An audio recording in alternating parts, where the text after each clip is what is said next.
Assalamualaikum warahmatullahi wabarakatuh. Jumpa lagi kita di pembelajaran tematik tema 2 subtema 2 kelas 5 untuk mata pelajaran PPKN Bahasa Indonesia dan SPDB di pembelajaran yang ke-6 ini. Pemetaan kompetensi dasar untuk mata pelajaran PPKN, memahami hak, kewajiban, dan tanggung jawab sebagai warga dalam kehidupan sehari-hari. Bahasa Indonesia mengklasifikasi informasi yang didapat dari buku ke dalam aspek apa, di mana, kapan, siapa, mengapa, dan bagaimana. SPDB memahami pola lantai dalam tari kreasi daerah.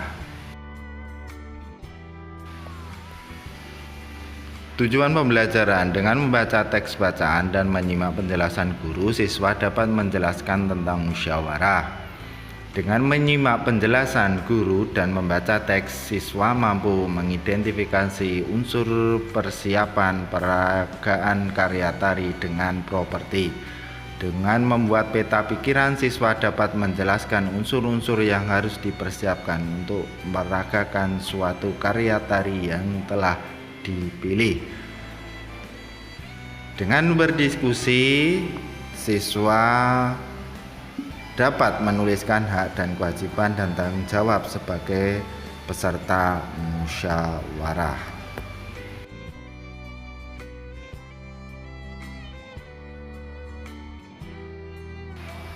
Langsung saja kita di pokok pembahasan, di mana Edo dan teman-teman sekelasnya bermusyawarah.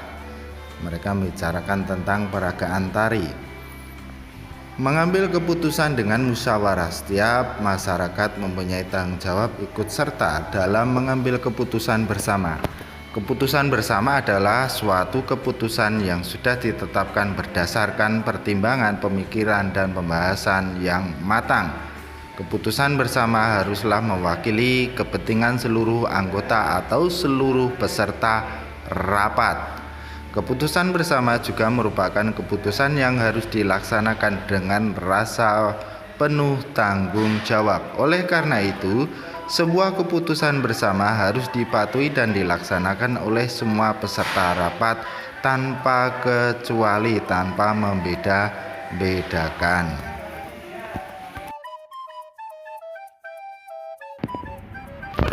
Pengambilan keputusan harus didasarkan pada beberapa nilai penting agar semua pihak yang terlibat merasakan keadilan. Nilai yang mendasar tersebut diantaranya ialah: yang pertama, nilai kebersamaan; yang kedua, nilai kebebasan mengemukakan pendapat; yang ketiga, nilai menghargai pendapat orang lain; dan yang keempat, nilai jiwa besar serta lapang dada melaksanakan hasil keputusan dengan rasa penuh tanggung jawab. Ciri-ciri musyawarah untuk mufakat antara lain: yang pertama, sesuai dengan kepentingan bersama; yang kedua, usul atau pendapat yang disampaikan mudah dipahami dan tidak memberatkan; yang ketiga, dalam musyawarah pertimbangan moral lebih diutamakan dan bersumber dari hati nurani yang jujur. Pembicaraan harus dapat diterima dengan akal sehat dan sesuai dengan hati nurani. Dalam pelaksanaan musyawarah untuk mencapai mufakat, kita harus berpedoman pada prinsip-prinsip dan aturan musyawarah. Antara lain, pertama, musyawarah dilandasi dengan akal sehat dan hati nurani yang luhur. Yang kedua, musyawarah dilandasi semangat gotong royong dan kekeluargaan. Yang ketiga, mengutamakan kepentingan umum. Yang keempat, menghargai pendapat orang lain. Yang kelima, keputusan yang diambil harus dapat dipertanggungjawabkan secara moral kepada Tuhan Yang Maha Esa. Dan yang keenam, melaksanakan keputusan bersama dengan dilandasi itikat baik dan penuh rasa tanggung jawab.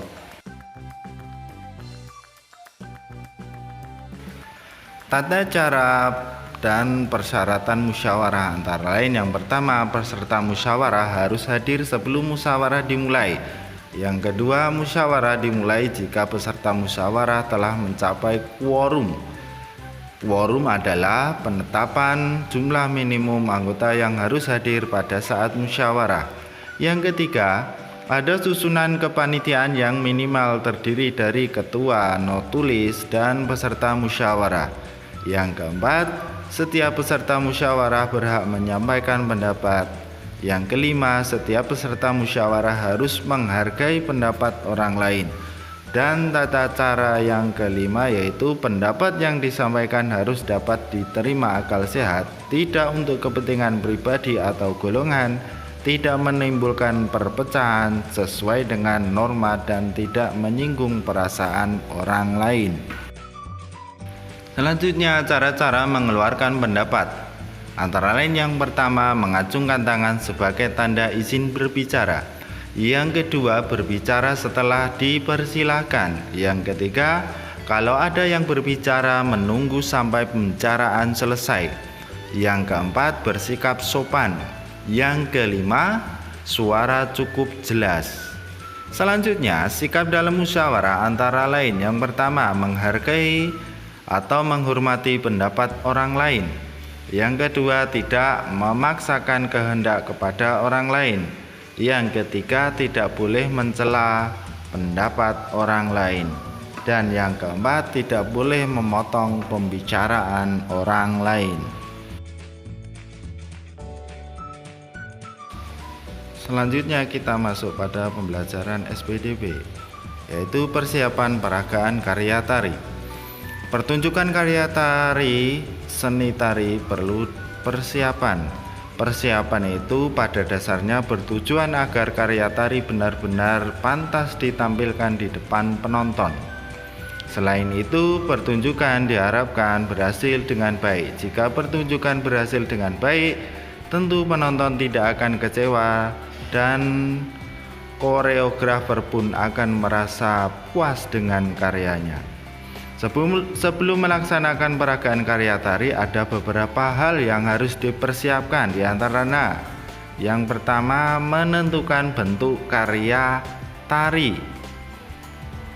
Bentuk karya tari ada bermacam-macam, ada bentuk tari tunggal, bentuk tari berpasangan, dan bentuk tari kelompok.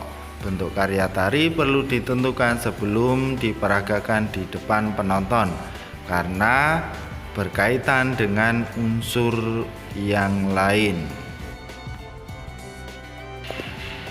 Persiapan yang kedua yaitu memilih karya tari. Pemilihan karya tari harus disesuaikan dengan bentuk tari. Yang ketiga, menentukan jumlah penari. Jumlah penari disesuaikan dengan bentuk dan karya tari yang dipilih. Yang keempat, memilih properti tari. Properti perlu dipersiapkan sejak awal dan selalu dipakai saat latihan peragaan gerak tari, agar pada saat peragaan di depan penonton terbiasa.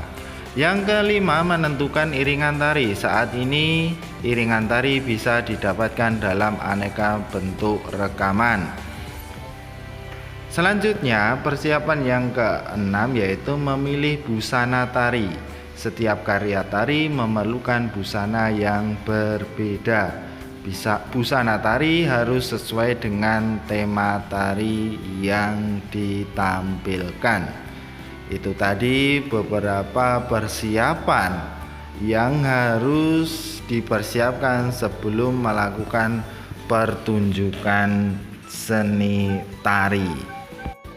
Itu tadi beberapa persiapan yang harus dipersiapkan. Selanjutnya, setelah kalian mendapatkan penjelasan dari Pak Guru tadi, ayo menulis peta konsep tentang karya tari.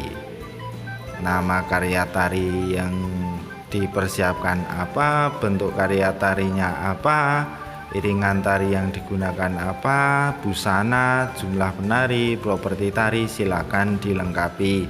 Kerjakan di buku tugas kalian. Sekiranya pembelajaran kali ini cukup, semoga ini bermanfaat.